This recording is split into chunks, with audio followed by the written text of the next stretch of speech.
दोस्तों, first world war के बाद बहुत सारे लोगों ने इस बात को क्वेश्चन किया।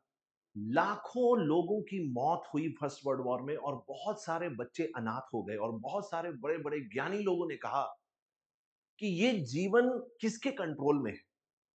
कौन इसको कंट्रोल करता है? और उस समय एक फिलॉसफी निकल कर आई जिस फिलॉसफी का नाम था एक्जिस्टेंशियलिज्म। और इस फिलॉसफी के मानने वाले लोगों ने सुसाइड कमिट किया और ये कहा कि हम पैदा कब होते हैं, कैसे होते हैं, कहां होते हैं, किस घर में होते हैं, कौन हमारे माँ बाप होंगे, ये हम डिसाइड नहीं करते। और हमारा पूरा जीवन हम डिसाइड नहीं कर पाते क्योंकि हम बड़े होंगे तो हम स्कूल जाएंगे, फिर हम कॉलेज जाएंगे, फिर हम नौकरी करेंगे और हम ये भी डिसाइड नहीं कर सकते कि हमारी डेथ कब होगी। तो बहुत सारे लोग जो इस फिलॉसफी को मानने वाले थे, एग्जिस्टेंशियलिज्म, अस्तित्ववाद, उन्होंने सुसाइड कमिट किया और ये प्रूव करने की कोशिश करी कि हम अपने जीवन में किसी भी चीज को कंट्रोल नहीं कर सकते तो एटलीस्ट डेथ को तो कंट्रोल कर सकते हैं। और आज जिस मुद्दे पे मैं आपसे बात करने वाला हूं ये कहीं ना कहीं इसी फिलॉसफी से जुड़ा हुआ है। और जैसा कि आपको स्क्रीन पर दिखाई दे रहा है, हम बात कर रहे हैं यूथनेसिया की, क्योंकि इंडिया में पहली बार पैसिव यूथनेसिया को लीगल एक्सेप्टेंस दी गई है स्वर्गीय हरीश राणा जी के केस में। 32 साल का वो इंजीनियर जो चौथी मंजिल से गिर गया था और एक तरीके से उसके ब्रेन में इतना डैमेज हुआ कि वो कई सालों से अब जूझ रहा था और होश में नहीं आ पा रहा था, एक वेजिटेटिव स्टेट में था। और उसके माता पिता के पास जितनी भी पूंजी थी, जितना भी पैसा था, जितनी भी सेविंग थी, सब उन्होंने एग्जॉस्ट कर दिया था, खत्म कर दिया था। और डॉक्टर्स ने क्लियरली बोल दिया था कि यहां से हम सिर्फ लाइफ सपोर्ट सिस्टम पे आर्टिफिशियली एक तरीके से हम जीवन दे रहे हैं, लेकिन ये रियल लाइफ नहीं है, ये डिग्निटी वाली लाइफ नहीं है। It is not life with dignity.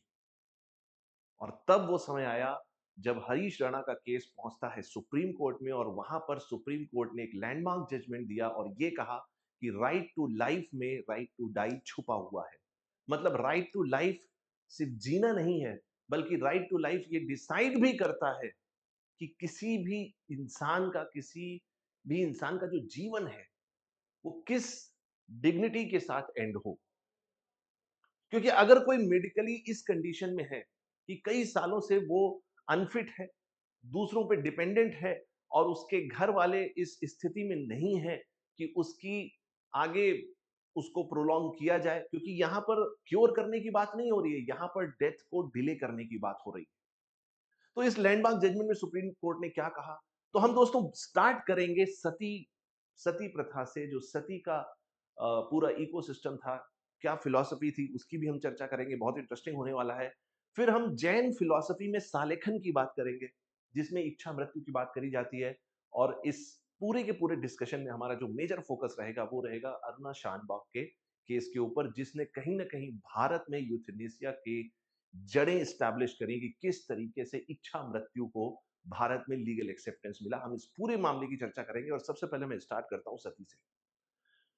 दोस्तों, सती प्रथा का उन्मूलन यानी सती प्रथा को भारत से हटाने का जो काम किया वो राजा राम मोहन राय ने किया, जिनको first modern man of India भी कहा जाता है। और आप सोच के देखिए कि समाज में इतने बड़े पैमाने पर जो प्रथा फैली हुई थी उसको हटाने के लिए उन्होंने कितनी मेहनत करी होगी, कितना लोगों को समझाया होगा। और वो भी तब जब भारत में अपनी खुद की सरकार नहीं थी, बल्कि विदेशी हमारे ऊपर राज कर रहे थे। सती प्रथा में क्या होता था कि जब भी किसी स्त्री के पति की मृत्यु हो जाती थी तो उस पति की चिता के साथ उस स्त्री को मतलब अपने प्राण त्यागने होते थे। अब इसके बहुत सारे सोशल रीजंस हो सकते हैं, इसके बहुत सारे इकोनॉमिक रीजन भी हो सकते हैं। जैसे आप इसको इस तरीके से भी सोच सकते हैं कि पहले कम उम्र में शादी हो जाती थी और पहले बहुत ज्यादा युद्ध वगैरह होते थे, तो ऐसी परिस्थिति में क्या होता था कि बहुत अर्ली एज में पुरुषों की जान जाना एक आम बात थी, कोई बहुत बड़ी बात नहीं थी। ऐसे समय में अगर वो लड़की जिंदा है तो उसको फिर अपने पति के एसेट से या अपने पति की संपत्ति से अधिकार देना पड़ता। तो कहीं ना कहीं इसका सोशल और इकोनॉमिक एक्सेप्टेंस भी था, जिस कारण से ये प्रथा चली आ रही थी। लेकिन आप इमेजिन करिए, एक छोटी सी माचिस की तीली जब हमारे हाथ में लगती है तो हमें कितना दर्द होता है। तो आप सिर्फ कल्पना ही कर सकते हैं कि जिस स्त्री को सती प्रथा में अपनी प्राण त्यागने पड़ते होंगे उसके ऊपर क्या कष्ट बीतता होगा और उसके साथ क्या क्या समस्याएं होती होंगी। लेकिन भगवान की कृपा से अब ये प्रथा हमारे समाज में नहीं है। इसी तरीके से दोस्तों मैं इच्छा मृत्यु की अगर बात करूँ कि हम अपनी मृत्यु खुद डिसाइड करते हैं, तो जैन फिलॉसफी में जैन के जो मुनि हैं या और उसको मानने वाले लोग हैं, उसमें एक प्रक्रिया होती है जिसको बोलते हैं सालेखन। सालेखन प्रक्रिया में क्या होता है कि जो भी इसको फॉलो करता है, वो पूरे तरीके से खाने-पीने को त्याग देता है और नेचुरल डेथ की तरफ आगे बढ़ता है। इस प्रक्रिया को सालेखन कहते हैं। It's more of purification. ये अपने शरीर को, अपनी आत्मा को, तन, मन को प्योर करने की एक प्रक्रिया है बेसिकली।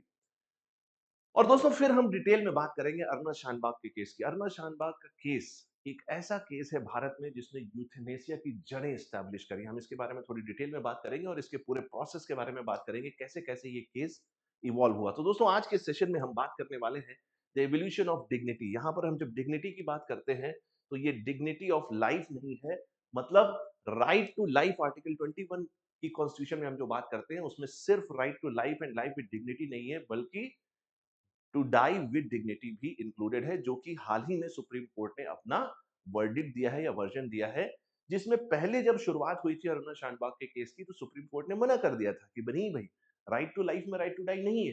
लेकिन अभी रिसेंटली जो वर्डिक्ट आया है, जो हरीश राणा जी के केस से भी जोड़कर देखा जा सकता है, उसमें साफ तौर पर सुप्रीम कोर्ट ने कहा कि आर्टिकल 21 में जो राइट टू लाइफ है, उसमें राइट टू डाई इनबिल्ड है।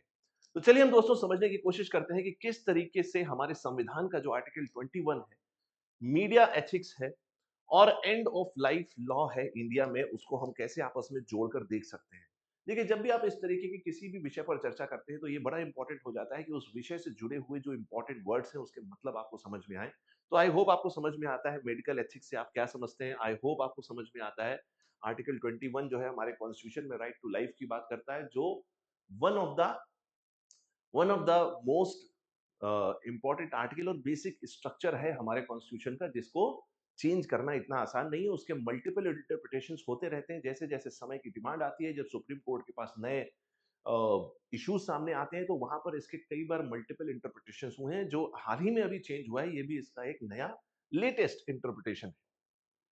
फिर दोस्तों हम बात करते हैं कि ये जो पूरा यूथनेसिया का खेल है, इसमें मैं आपको बता दूं कि जो एंड ऑफ लाइफ लॉ है, यही यूथनेसिया है। मतलब अगर कोई ऐसी मेडिकल कंडीशन में है कि वो, ये तो हम कहेंगे कि वो जिंदा है, भले ही लाइफ सपोर्ट सिस्टम के ऊपर जिंदा है, भले ही वेंटिलेटर के ऊपर जिंदा है, भले ही उसके शरीर के अलग-अलग अंग सही से काम नहीं कर पा रहे हैं, बट फिर भी हमारी मेडिकल साइंस इतनी आगे पहुँच गई कि हमने किसी तरीके से आर्टिफिशियली उसको ज़िंदा रखा है, बट वो एक डिग्निफाइड लाइफ़ नहीं जी पा रहा है। तो ऐसी स्थिति में उसका घर, उसकी फैमिली, उसके माता-पिता या जो भी उसके केयर टेकर हैं, वो कब तक उसको सपोर्ट कर पाएँगे? तो ऐसी परिस्थिति में एक ऐसी सिचुएशन उत्पन्न होती है जिसमें ये कहा जाता है, ऐसा माना जाता है और लोग समझते हैं कि ऐसी परिस्थिति में किसी को जिंदा रखने से अच्छा है कि उसको एक सम्मान पूर्वक राइट टू डाई दिया जाए। मतलब वो अपने जीवन का एक सम्मान के साथ, एक डिग्निटी के साथ अपने जीवन का अंत कर सके, और इसी को हम यूथनेसिया या एंड ऑफ लाइफ कहते हैं, जिसके ऊपर भारतीय कानून की आज हम चर्चा करने जा रहे हैं। सबसे पहले समझते हैं कि अगर हम मेडिकल साइंस की बात करें, तो मेडिकल साइंस में इसके क्या डायमेंशन है। तो देखो, सबसे पहले आप ये समझिए कि आज का जो मेडिकल साइंस है, आप ये कह सकते हैं कि पुराने समय से, आज से 50 साल पहले से अगर हम कंपेयर करें, तो बहुत सारी ऐसी बीमारियां हैं जिनके ऊपर आजकल की मेडिकल साइंस ने विजय प्राप्त कर ली है। पहले के समय में लोगों के बहुत सारे बच्चे होते थे। उसके रीजन क्या होते थे? उसका एक रीजन ये होता था कि उन बहुत सारे बच्चों में बहुत कम बच्चे ऐसे होते थे जो पूर्णायु तक पहुंचते थे, पूरा जीवन जीते थे। बहुत सारे बच्चे बचपन में किसी न किसी छोटी-मोटी बीमारी का भी शिकार होके उनके जीवन का अंत हो जाता था। लेकिन आज ऐसा नहीं है। आज दुनिया भर के वैक्सीनेशन है। आज हम इंद्रधनुष मिशन की बात करते हैं भारत में, जिसमें बहुत ही स्ट्रक्चर्ड वे में और डिसिप्लिन्ड वे में किस तरीके से इवन भारत के गरीब से गरीब इंसान या बच्चे को भी किस तरीके से वैक्सीनेशन प्रोवाइड किया जाए, जो गवर्नमेंट फैसिलिटीज है, उसकी हम बात करते हैं। मतलब मेडिकल साइंस एक ऐसे स्टेज पर पहुंच गई है जहां हमने बहुत सारी बीमारियों पे कंट्रोल पा लिया है। तो इससे क्या हुआ है? इससे एक आम इंसान का जो जीवन है, उस जीवन की जो लॉन्जिविटी है, मतलब उसकी जो आयु सीमा है, वो बढ़ गई है। कई सारी ऐसी बीमारियां हैं जिससे आज भी हम स्ट्रगल कर रहे हैं। जैसे हम कैंसर की बात करें, बहुत सारी और टर्मिनल ऐसी डिजीज हैं जो जिसपे आज तक मेडिकल साइंस कंप्लीटली विजय प्राप्त नहीं कर पाई। लेकिन हो सकता है आज से 5 साल बाद, 10 साल बाद ऐसी भी दवाएं आना शुरू हो जाएं, जिसमें कैंसर जैसी खतरनाक बीमारी के ऊपर भी हमारी मेडिकल साइंस विजय प्राप्त कर ले। अब दोस्तों इससे हुआ क्या? इससे हुआ ये कि जो बायोलॉजिकल लाइफ स्पैन है, किसी भी इंसान की जो बायोलॉजिकल लाइफ है, वो तो बढ़ गई है। लेकिन क्या वो एक्टिव लाइफ है? ये बड़ा इंपॉर्टेंट केस है और इसी की हम चर्चा करेंगे यूथनेसिया में। दूसरी तरफ अगर हम बात करें ह्यूमन कॉन्सिक्वेंस की, ह्यूमन कॉन्सिक्वेंस ये वो डायमेंशन है जो एक इंडिविजुअल इंसान के पर्सपेक्टिव से हम देखने की कोशिश कर रहे हैं कि ठीक है, आपने लाइफ सपोर्ट सिस्टम, वेंटिलेटर और दुनिया भरे के आपने मेडिकल साइंस की टेक्नोलॉजी को यूज करके किसी को आर्टिफिशियल लाइफ तो दे दी, बट क्या वो डिग्निफाइड लाइफ है? क्या वो एक्टिव लाइफ है? क्या वो डिसीजन ले पा रहा है? क्या वो अपनी चॉइसेस सामने रख पा रहा है? अगर नहीं रख पा रहा है तो वो डिग्निफाइड लाइफ नहीं है। और यही रीजन है कि एक तरीके का आर्टिफिशियल लाइफ सपोर्ट सिस्टम है। ऐसे लोग जो इस तरीके की मेडिकल कंडीशन में होते हैं, इनके लिए एक टेक्निकल टर्म हम यूज करते हैं, that is permanent vegetative state. Permanent vegetative state वो स्टेट है जिसमें कोई भी इंसान ब्रेन के हिसाब से तो जिंदा होता है, बट उसका पूरा शरीर जो है वो उसके कंट्रोल में नहीं होता है। इसका मतलब वो पूरे तरीके से बेड पे है। जिस तरीके से आप किसी निर्जीव वस्तु को कहीं रख देते हैं और वो इधर उधर जा नहीं सकती, हिल नहीं सकती या अपने लिए निर्णय नहीं ले सकती, चॉइसेस अपने सामने नहीं रख सकती, उसी तरीके से जो इस तरीके के पेशेंट हैं वो परमानेंट वेजिटेटिव स्टेट में होते हैं। मतलब उनकी लाइफ को आर्टिफिशियली सपोर्ट किया जा रहा है, बट वो एक डिग्निफाइड लाइफ में नहीं है। अब दोस्तों इससे होता क्या है? इससे होता ये है कि हम जब राइट टू लाइफ की बात करते हैं, जब हम डिग्निफाइड लाइफ की बात करते हैं, तो वो कोई साधारण जिंदगी नहीं है। ऐसा नहीं है कि किसी को खाना मिल गया तो ऐसे पेशेंट्स को खाना तो खिला ही जाता है। ऐसा नहीं किसी को ऑक्सीजन मिल गई तो ऑक्सीजन तो मिल ही रही है। एक डिग्निफाइड लाइफ का मतलब ये है कि वो लाइफ वाइटल होनी चाहिए, उसमें वाइटैलिटी होनी चाहिए, मतलब वो खुद से निर्णय ले सके, खुद से चॉइसेस कर सके। अगर वो ऐसा नहीं कर पा रहा है, इसका मतलब वो एक डिग्निफाइड लाइफ नहीं है। तो मेडिकल साइंस की जो तरक्की हुई है और एक इंडिविजुअल लेवल पर इच्छा मृत्यु को लेके ये जो टकराव है, ये इस यूथनेसिया की जड़ है। यहाँ से हम डिसाइड करेंगे कि क्या यूथनेसिया होना चाहिए या नहीं होना चाहिए।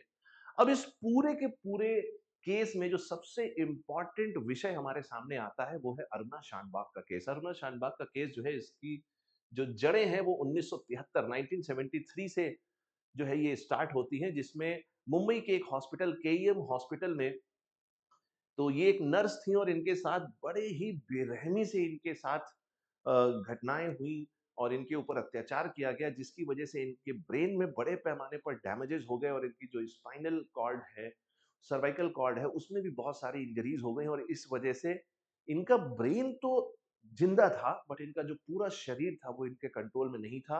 और लगभग-लगभग जब तक ये जीवित रहीं तब तक 36 सालों तक, 36 years she was completely on bed in a permanent vegetative state. मतलब 36 साल तक ये परमानेंट वेजिटेटिव स्टेट में थी और इनके शरीर में अलग-अलग तरीके के मेडिकल इक्विपमेंट्स लगे थे जो एक तरीके से इनको आर्टिफिशियल लाइफ प्रोवाइड कर रहे थे। मतलब ये कहने को तो जिंदा थी लेकिन एक्चुअली ये जिंदा नहीं थी।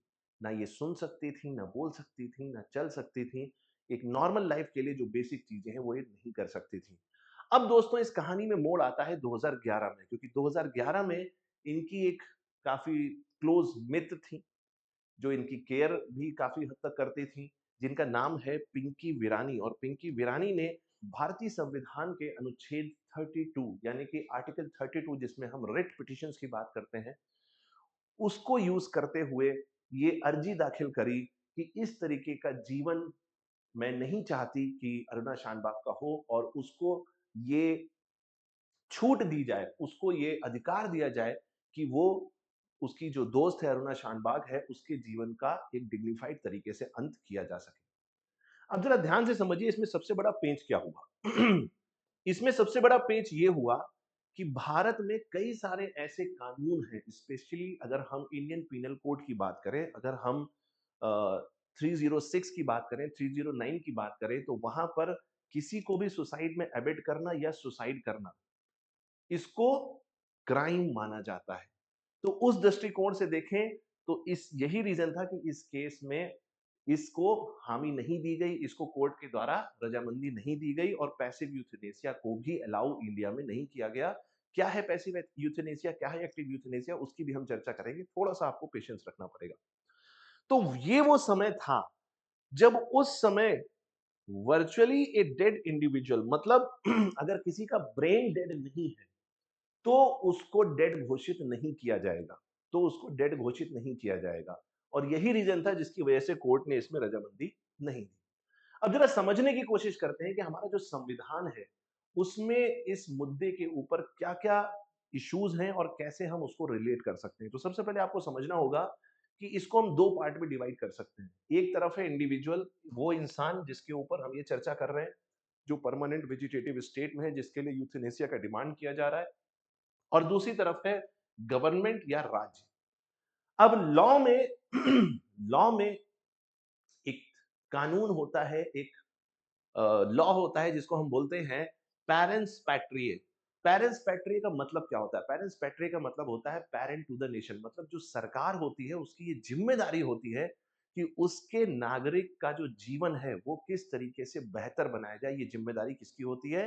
ये होती है उस देश की सरकार की या गवर्नमेंट की, जिसको आप directive principle of state policy से भी जोड़कर देख देख सकते हैं। फिर हम बात करते हैं sanctity of human life. Sanctity of human life का मतलब क्या है? कि जो मनुष्य का जीवन है वो बहुत इंपॉर्टेंट है। जिस मोमेंट किसी का जन्म होता है और जब तक उसका जीवन रहता है, इसके बीच का जो समय है वो बड़ा इंपॉर्टेंट है, क्योंकि यहाँ सिर्फ एक इंडिविजुअल की बात नहीं हो रही है। वो एक इंडिविजुअल पूरी मानव सभ्यता और मानव के इवोल्यूशन को, उसके विकास को रिफ्लेक्ट करता है। तो अगर एक भी इंसान के साथ गलत हो रहा है तो इसका मतलब पूरे मानव समाज के साथ गलत हो रहा है। तो लाइफ की सैंक्टिटी यहाँ पर एक बड़ा इंपॉर्टेंट मुद्दा हो जाता है कि कैसे ये निर्णय लिया जाए कि भाई किसी की लाइफ को हम एंड कर दें, क्योंकि किसी की लाइफ लेना तो आसान है, लेकिन एक बार लाइफ चली गई और बाद में पता चला कि नहीं, जो डॉक्यूमेंट्स दिए गए थे, जो चर्चा करी गई थी, जो कमेटी बनाई गई थी, उसका जो डिसीजन था वो तो गलत था। फिर हम क्या करेंगे? क्या हम उसको दोबारा जिंदा कर सकते हैं? नहीं कर सकते। तो जो चीज हम दे नहीं सकते उसको हम लेने का अधिकार कैसे रखते हैं? यहाँ पर ये भी एक चर्चा का डायमेंशन बनता है। फिर दोस्तों, अगर हम क्रिमिनल लॉ की बात करें तो जैसा मैंने आपको बताया, इंडियन पीनल कोड के सेक्शन 306 और सेक्शन 309 में अगर हम देखें तो अबेटमेंट टू सुसाइड और अटेम्प्ट टू सुसाइड, 306 बात करता है किसी को सुसाइड में मदद करना, और 309 बात करता है सुसाइड अटेम्प्ट करना। इन दोनों को क्राइम माना जाता है। अब अगर हम एक इंडिविजुअल के तौर पर देखें कि एक इंडिविजुअल के लिए क्या चीजें इंपॉर्टेंट है, इसमें हम आर्टिकल 21 की बात करेंगे, जिसमें राइट टू लाइफ और पर्सनल लिबर्टी की बात कही जाती है। मतलब हर इंसान, भारत के हर एक नागरिक के पास एक सम्मानित जीवन जीने का अधिकार होना चाहिए, हमारा कॉन्स्टिट्यूशन ये कहता है। बॉडीली इंटीग्रिटी का मतलब ये होता है कि किसी भी मनुष्य के रजामंदी के बिना, उसके कंसेंट के बिना किसी भी तरीके का इंटरफेरेंस उसकी बॉडी में नहीं किया जाना चाहिए। ये एक तरीके से राइट टू प्राइवेसी के हिसाब से भी इसको देखा जा सकता है। क्वालिटी ऑफ लाइफ की बात करें, अब क्वालिटी ऑफ लाइफ की बात करें तो यहाँ पर 2 चीजें आती हैं। लाइफ विद डिग्निटी और सेल्फ डिटर्मिनेशन। जैसा मैंने आपको बताया कि वो डिसीजन या निर्णय लेने में सक्षम हो और वो चॉइसेस ले पा रहा हो, क्योंकि जीवन में हर समय हम क्या करते हैं? हर मोमेंट पे चॉइस करते हैं, हर मोमेंट पे डिसीजन लेते हैं। और किसी भी जिंदा इंसान के लिए बहुत जरूरी है कि वो अपने लिए निर्णय ले सके, दूसरों के लिए निर्णय ले सके, अपने जीवन में चॉइसेस को डिसाइड कर सके। अगर ऐसा नहीं कर पा रहा है तो वो राइट टू लाइफ या डिग्निफाइड लाइफ के अपोजिट है। अब दोस्तों, हम जरा समझने की कोशिश करते हैं कि यूथनेसिया का एक्चुअली ये पूरा ताना बाना है क्या। तो मैं आपको बता दूं, यूथनेसिया को हम 3 पार्ट में डिवाइड कर सकते हैं। पहला है एक्टिव यूथनेसिया, दूसरा है पैसिव यूथनेसिया, और तीसरा है फिजिशियन असिस्टेड सुसाइड। अब सबसे पहले हम इन दोनों को समझते हैं। एक्टिव यूथनेसिया का मतलब ये होता है कि कोई पेशेंट बहुत ज्यादा बीमार है, टर्मिनली इल है, वेजिटेटिव स्टेट में है, लाइफ सपोर्ट सिस्टम पे है, बट अगर एक्टिव यूथनेसिया की हम बात करें तो उसमें कोई लीथल इंजेक्शन दिया जाएगा या कोई ऐसी दवा दी जाएगी जिससे इमीडिएटली उसका जीवन जो है वो टर्मिनली एंड हो जाएगा। इसको बोलते हैं एक्टिव यूथनेसिया, क्योंकि हम इसमें एक्टिवली इंटरवेंशन कर रहे हैं। दूसरी तरफ है पैसिव यूथनेसिया। पैसिव यूथनेसिया में क्या हो रहा है कि इसमें कोई लीथल इंजेक्शन नहीं दिया जा रहा है, इसमें कोई इंटरफेरेंस नहीं किया जा रहा है, बल्कि इसमें जो लाइफ सपोर्ट सिस्टम था उसको विड्रॉ कर लिया जाता है। तो उसमें क्या होता है, जो भी बीमारी शरीर में होती है, वो बीमारी अपनी नेचुरल प्रोसेस को फॉलो करते हुए शरीर जो है वो डेथ की तरफ चला जाता है। तीसरा जो है ये और भी खतरनाक है, मतलब समझने के हिसाब से, फिजिशियन असिस्टेड सुसाइड। इसमें जो पेशेंट है, इसमें जो बीमार व्यक्ति है, वो खुद ये डिसाइड करता है, मतलब उसको फिजिशियन सजेस्ट कर देता है कि भैया there is no point of return, अब यहां से आप वापस नहीं लौट सकते, अब आपको जाना ही है। तो वहां पर पेशेंट फिजिशियन की एडवाइस पे खुद सेल्फ एडमिनिस्टर करता है उस लीथल ड्रग को जो उसको डॉक्टर ने प्रिस्क्राइब किया है। जहां तक हम भारत की बात करें तो भारत में जो मुख्य चर्चा है वो सिर्फ पैसिव यूथनेसिया और एक्टिव यूथनेसिया पे है, जिसमें भारत में पैसिव यूथनेसिया को रजामंदी दे दी गई है, लेकिन एक्टिव यूथनेसिया पूरी तरीके से बैन है। और उसका जो सिंपल कारण है भारत में वो ये है, आप इमेजिन कर सकते हैं जब दहेज जैसे कानून का इतने सालों से मिसयूज हो रहा है, कितने ऐसे पुरुष हैं जो आत्महत्या कर लेते हैं, कितने ऐसे पुरुष हैं और उनके परिवार हैं जो बर्बाद हो जाते हैं जस्ट बिकॉज़ क्योंकि दहेज के उस कानून का दुरुपयोग हो रहा है। ये ज़रूर है कि आज भी बहुत सारी ऐसी महिलाएँ हैं जो दहेज प्रथा के नाम पर और इस तरीके की कुरीतियों के नाम पर उनका बहुत शोषण किया जाता है। उनको बहुत कुछ समाज में झेलना पड़ता है क्योंकि आज भी कहीं न कहीं हमारे समाज की सोच भले ही लड़कियों ने और महिलाओं ने बहुत ज़्यादा तरक्की करी है, बहुत एम्पावर्ड हुई है, बट फिर भी कहीं न कहीं एक जो आम सोच है वो पुरुष प्रधान सोच ही है और उसको बदलने में समय लगेगा। अभी वो समय नहीं आया है कि इंडिया उस लेवल पर तैयार है कि हम इतने क्रिटिकल इश्यूज़ को हम बहुत ही आसानी से इस पे डिसीज़न ले पाएँ, नहीं ले सकते क्योंकि कल को अगर इस कानून का मिसयूज़ होता है, कल को अगर एक्टिव यूथनेसिया का मिसयूज़ होता है, तो इसको रोक पाना इतने बड़े पैमाने पर बहुत मुश्किल होगा। इसीलिए एक्टिव यूथनेसिया इंडिया में पूरी तरीके से बैन है, पैसिव यूथनेसिया को अलाउ कर दिया गया है। तो समझने की कोशिश करते हैं इसमें क्या होता है, इसमें एक इंटेंशन के साथ उस पेशेंट को डेथ तक ले जाया जाता है।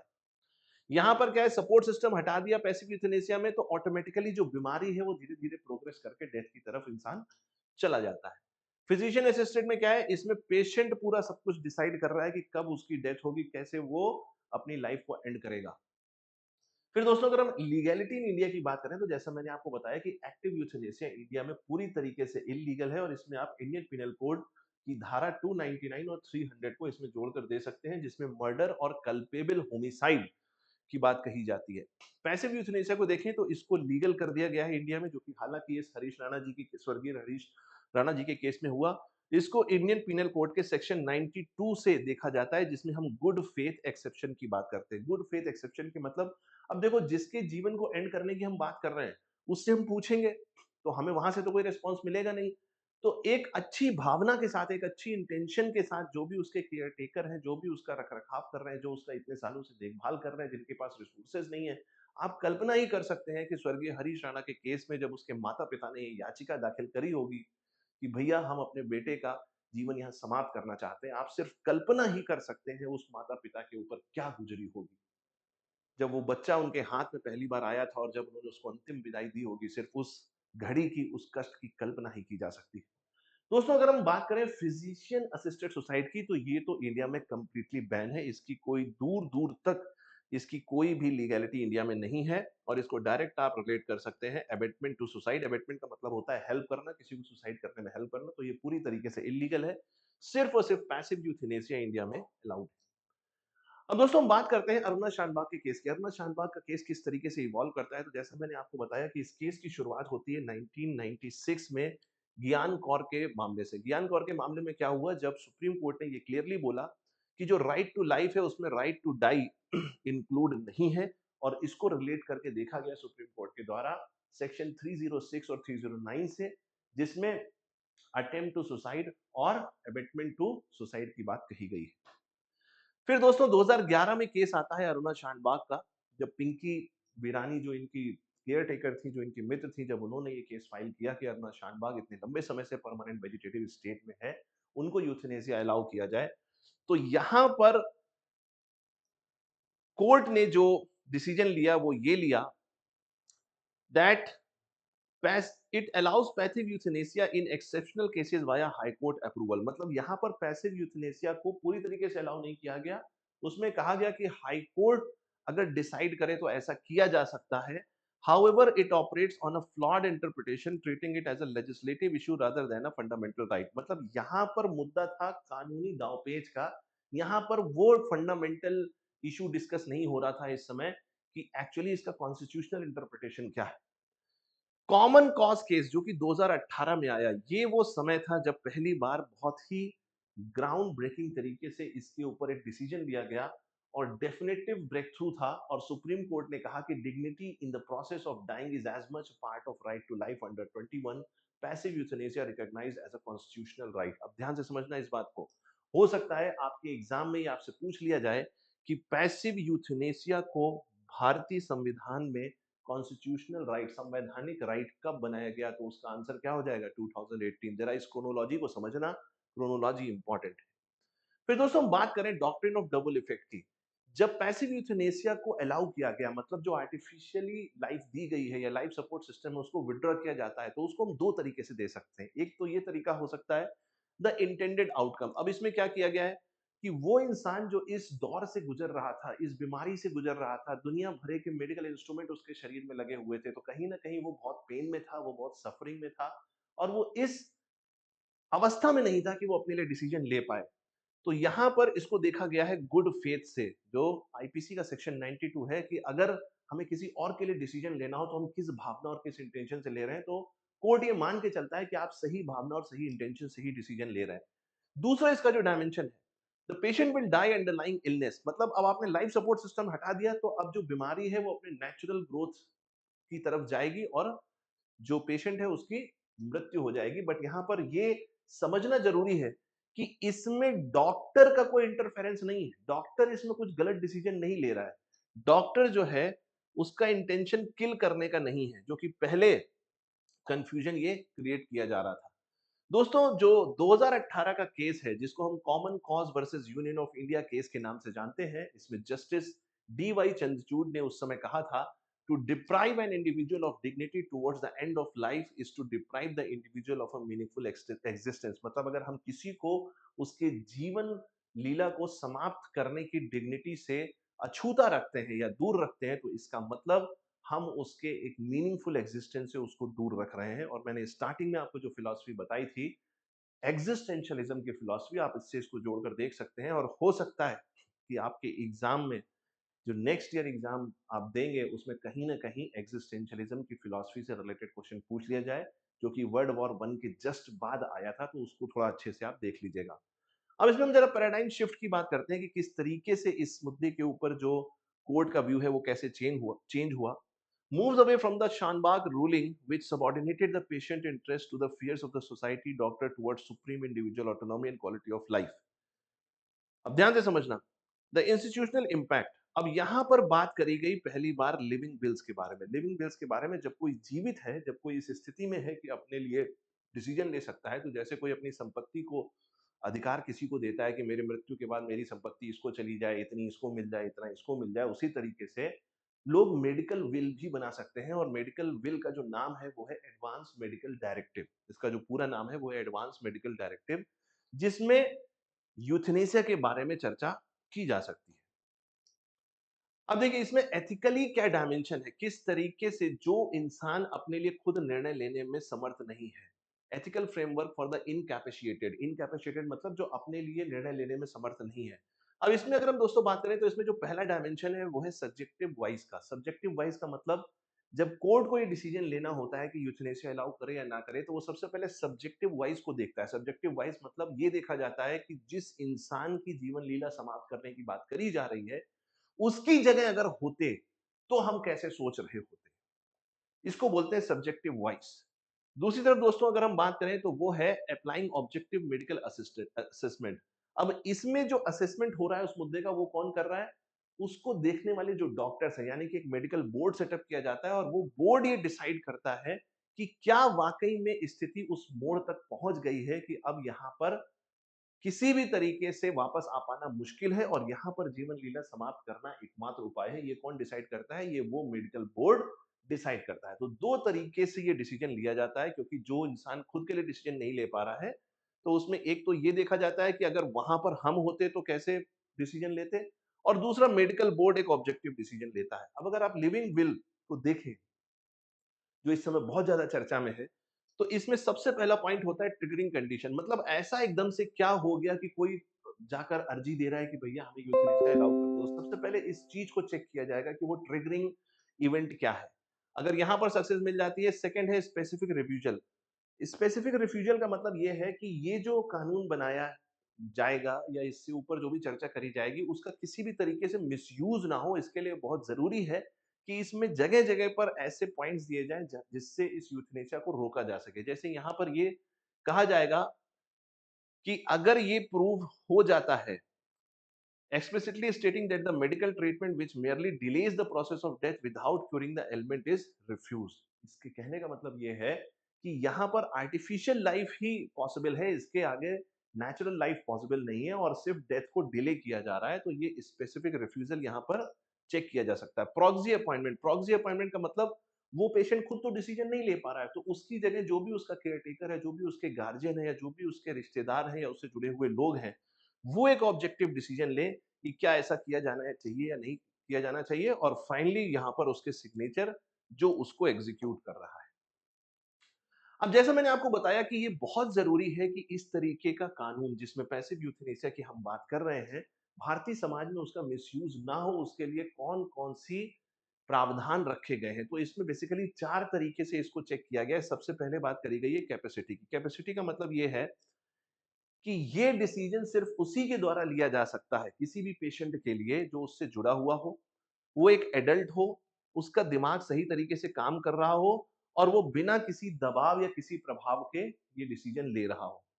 Attestation it must be signed in the physical presence of 2 independent witness और ये जो लिविंग विल है, ये जो लिविंग विल है, ये लिविंग विल मिनिमम 2 विटनेस वहां पर इंडिपेंडेंट होने चाहिए जिनके सामने ये साइन करी जाए। जुडिशियल एंडोर्समेंट इसका बहुत जरूरी है, मतलब judicial magistrate of first class ये उसको वेरीफाई करेगा। एंड प्रिजर्वेशन और जो जुडियल मजिस्ट्रेट फर्स्ट क्लास है उसकी कॉपी किसको देगा? डिस्ट्रिक्ट कोर्ट को देगा, जिससे कि उसकी जांच करी जा सके और उसको भविष्य के लिए रखा जा सके। अब किस तरीके से एक हॉस्पिटल में जो आईसीयू होता है, जो इंटेंसिव केयर यूनिट होती है, उसमें ये प्रोटोकॉल पैसिव यूथनेसिया का कैसे फॉलो होता है, तो इसमें सबसे पहले आता है ट्रिगर। वो कौन-सी घटना है जिससे डिसाइड होता है कि भैया patient becomes terminally ill with no hope of recovery, मतलब अब बीमारी उस हद तक पहुँच गई है कि यहाँ से वापस आना पॉसिबल नहीं है। Treating physician authenticates the advance directive with the JMFC. तो इसमें जो मजिस्ट्रेट है उसको जो डॉक्टर ट्रीट कर रहा है वो उसकी जो विल है, लिविंग विल है, वो उसको प्रोवाइड करता है। हॉस्पिटल में एक मेडिकल बोर्ड का गठन किया जाता है जिसमें head of the department plus 3 experts होते हैं जो अपना प्रिलिमिनरी ओपिनियन देते हैं। फिर उसके बाद कलेक्टर्स मेडिकल बोर्ड, इसके बाद जो हॉस्पिटल होता है वो डिस्ट्रिक्ट कलेक्टर उस जिले का जो डिस्ट्रिक्ट कलेक्टर है उसको इन्फॉर्म करता है और एक इंडिपेंडेंट बोर्ड बनाया जाता है और ये देखा जाता है कि जो हॉस्पिटल बोर्ड है उसका डिसीजन और इस बोर्ड का डिसीजन एक ही हो और दोनों के बीच में कम्युनिकेशन हो।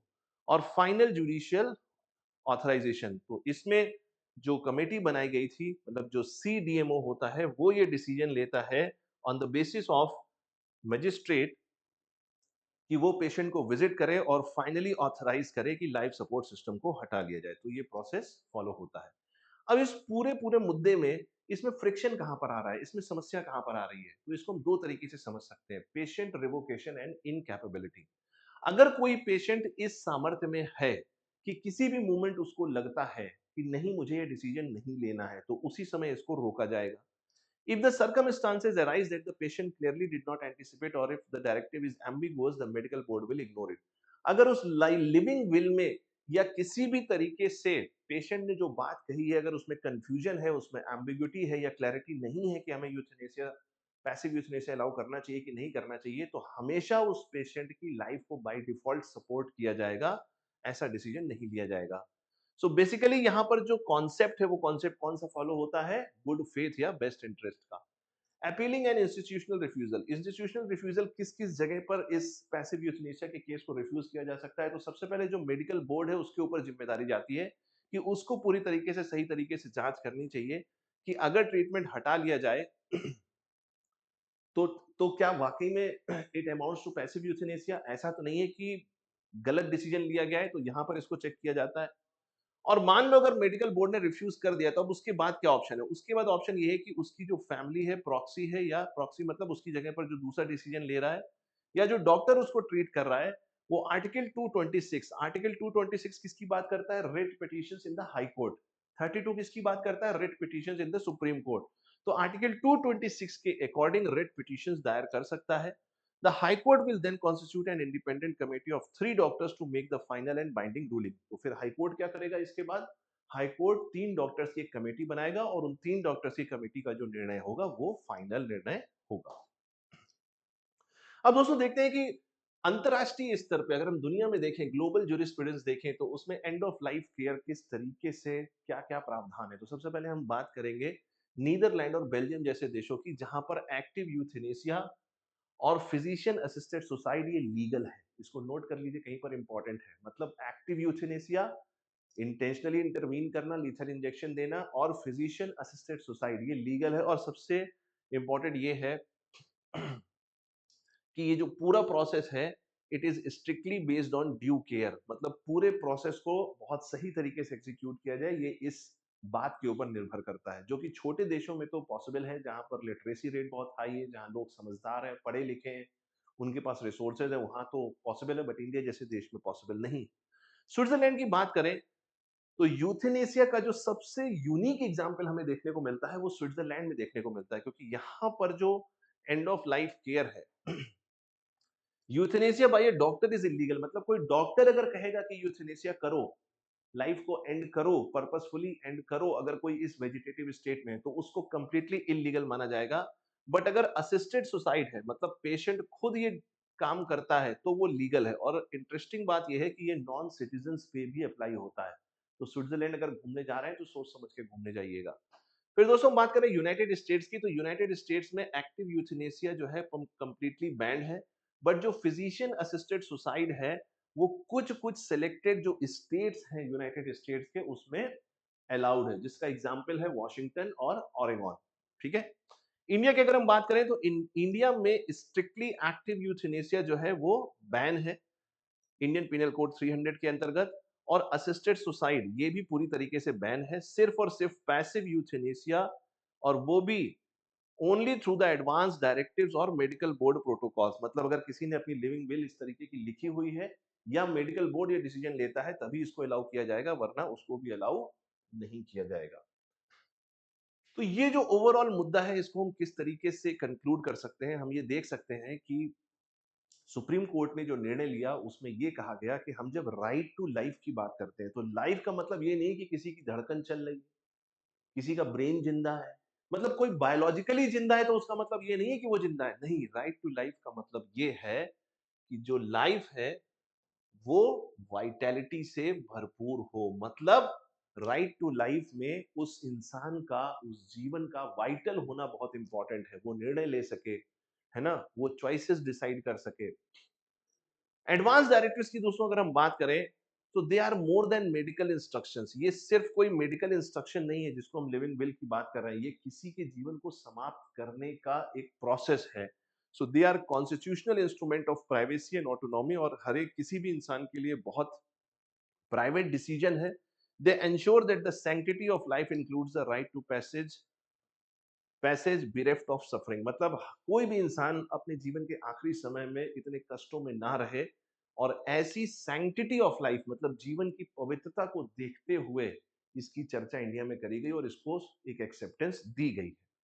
सुप्रीम कोर्ट ने common cause case versus Union of India 2018 के केस में कहा, the quality of life ensures dignity of living. मतलब क्वालिटी ऑफ लाइफ, एक अच्छी लाइफ होने का मतलब क्या है, कि उसमें सम्मान होना चाहिए।